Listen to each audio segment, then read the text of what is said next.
আরে বন্ধুরা লাইভ দেখো রে, এই গরিব আজও তার দাদার সেই পুরনো সাইকেল নিয়ে বেলুন বিক্রি করছে রে। চল গরিব, রাস্তা থেকে সরে যা, তোর ছোঁয়া লেগে যেন আমার দামি জামাটা নষ্ট না হয়ে যায়।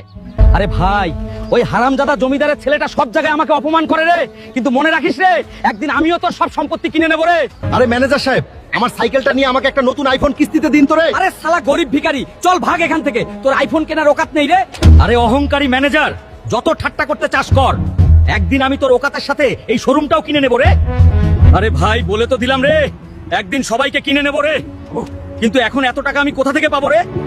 শোনো শোনো শহরবাসী, যে জলের তলে 2 মিনিট শ্বাস আটকে থাকতে পারবে সে পাবে গোল্ডেন জুতা আর 500 কোটি টাকা। কি রে? গোল্ডেন জুতা আর 500 কোটি টাকা? আমি 2 মিনিট জলের তলে শ্বাস আটকে থাকবো রে, আর জিতে নেবো রে পুরো খাজানা।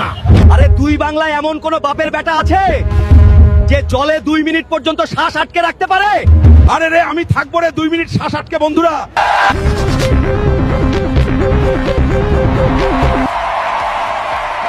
দুই বাংলা জিতে গেছে, আর আজ হাল্ক পাচ্ছে 200 কোটি টাকা আর একটা গোল্ডেন জুতা।